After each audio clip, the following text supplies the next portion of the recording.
Здравствуйте, дорогие мои! Сегодня предлагаю приготовить муссовый Наполеон. Торт состоит из слоеной серединки и творожно-шоколадного мусса. Покрыла я его велюром, но можно покрывать также и зеркальной глазурью. Для внутренней серединки мне понадобится 350-400 граммов слоеного теста.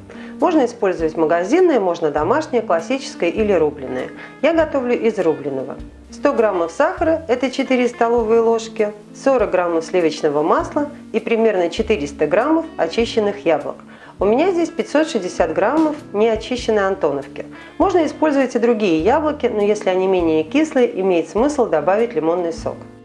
Для мусса мне необходимо 240 граммов творога, жирность на ваше усмотрение, 170 граммов шоколада, белого или молочного, я использую молочный, 240 граммов жирных сливок для взбивания или отвешенной сметаны, 1 столовая ложка сахара и 2 чайные ложки или 10 граммов желатина плюс 50 мл холодной воды.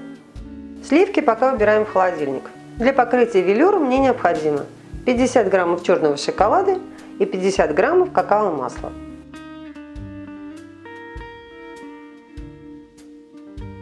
Первое, что делаем, замачиваем желатин. Добавляем к нему воду, размешиваем и оставляем набухать. Я это уже сделала. Подготовьте пару листов пергамента на противень и включите духовку разогреваться до 220 градусов. Во время подготовки тесто должно быть в холодильнике. Тесто делю на 4 части. Одно оставляю, остальные пока в холодильник. Мне нужны 4 коржа диаметром 16 см. Но так как слоеное тесто при выпечке сжимается, я буду раскатывать коржи 18 см. Причем я использую рубленое слоеное тесто. Классическое может сжаться еще немного больше. Вырезаю кольцом 18 см. Лишнюю муку нужно стряхнуть.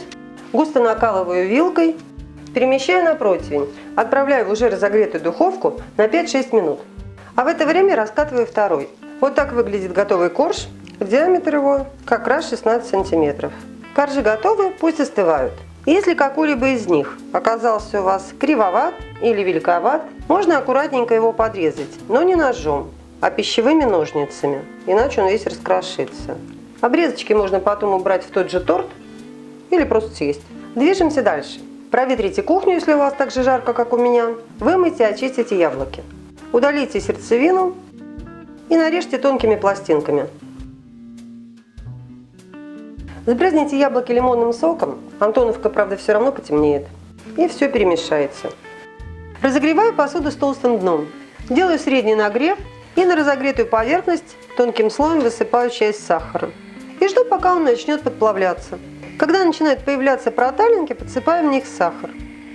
Если в каких-то местах сахар начинает плавиться больше, приподнимите посуду и аккуратно покачивая, дайте ему перемешаться. Мешать его не нужно. Если у вас сахар крупного помола и никак не хочет плавиться, придется предварительно перемолоть его в кофемолке. Когда сахар приобрел красивый карамельный цвет, выкладываю половину яблок. Добавляете яблоки и быстро перемешиваете. Лучше даже мешать во время того, как добавляете их. Сюда же добавляю сливочное масло. Не пугайтесь, если карамель пошла комочками, в процессе нагревания она разойдется. Когда масло растаяло, добавляю оставшиеся яблоки и перемешиваю все вместе. Довожу до кипения и на среднем нагреве прогреваю 2-3 минуты. За это время яблоки станут помягче и разойдутся кусочки карамели. Начинке нужно дать остыть до комнатной температуры. Когда начинка хорошо остыла, я стелю на доску пищевую пленку, пока ее не обрезаю. Выкладываю первый корж и на него яблоки. Сюда же можно раскрошить часть оставшихся обрезков. Выкладываю второй корж, немного его прижимаю. Опять яблоки. И если остались обрезки. Следующий корж, опять немного прижму. На этот корж выкладываю оставшиеся яблоки. Опять же, если остались обрезки. И сверху последний корж. И прижимаю все сверху. Теперь сверху накрываю пленкой. И хорошо запечатываю. Переворачиваю вверх ногами на тарелку и в таком виде убираю в морозильник до полного замораживания. Перед тем, как делать мусс, нужно подготовить форму для сборки торта. Кольцо 18 см и высотой 6 см. Устанавливаем на ровную поверхность – доску или тарелку. Сверху обтягиваем пищевой пленкой. Не торопитесь, добейтесь ровной поверхности без складок. Теперь кольцо переворачиваю и изнутри прокладываю кондитерскую ленту или полосочку от файлика для бумаги. Форма готова. Перед сборкой желательно поставить ее минут на 10 в морозильник, если есть место. Творог вместе с сахаром измельчаем блендером до однородности. Можно протереть творог через сито и потом смешать с сахаром. Масса должна быть однородной, без комков. Теперь нужно взбить охлажденные сливки или отвешенную сметану. Сначала на малых оборотах, потом на больших. Не нужно взбивать их до жестких пиков, достаточно пышности. Вот такого состояния достаточно. Теперь нужно растопить шоколад и набухший желатин в микроволновке или на водяной бане. Шоколад топите при постоянном помешивании или периодически вынимайте из микроволновки и перемешивайте.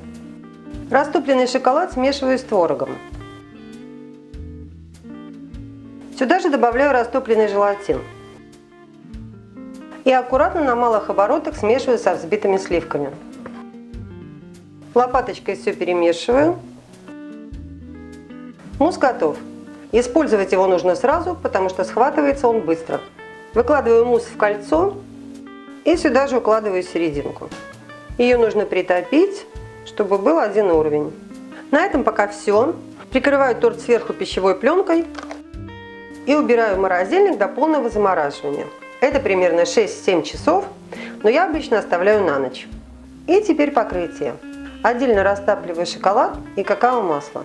Перемешиваю все вместе. Для более насыщенного цвета я добавила немного черного красителя. Переливаю смесь в чашу краскопульта. Жду, пока ее температура приблизится к 35 градусам. Достаю из морозильника торт, снимаю верхнюю пленку, переворачиваю и снимаю пленку с другой стороны. С помощью небольшого нагрева феном извлекаю его из кольца и перемещаю на подставку. Убираю кондитерскую ленту. Если есть неровности, их можно сгладить ладонью. Подставляю мою боевую коробочку и покрываю торт. Торт покрыт. Видите, велюр уже схватился такой корочкой. Теперь можно выдохнуть, убрать кухню после велюра, попить кофе и заняться его дальнейшим декором. Когда переносите велюровые торты, будьте аккуратны. Как я уже говорила, велюр может подломаться.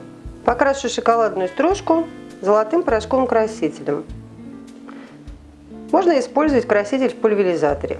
С помощью этой золотой стружки сделаю бордюр, чтобы скрыть огрехи по периметру, если такие есть. Ну, раз это Наполеон, нарисуем ему с помощью трафаретика золотые палеты. И украшу золотой короной. И на этом, я думаю, декора достаточно. Вот такой муссовый Наполеон у меня получился и обязательно получится у вас. Непременно приготовьте, а я желаю вам приятного аппетита!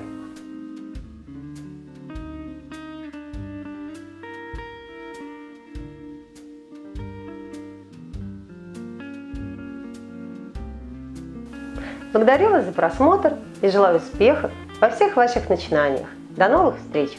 Кухонные фишки!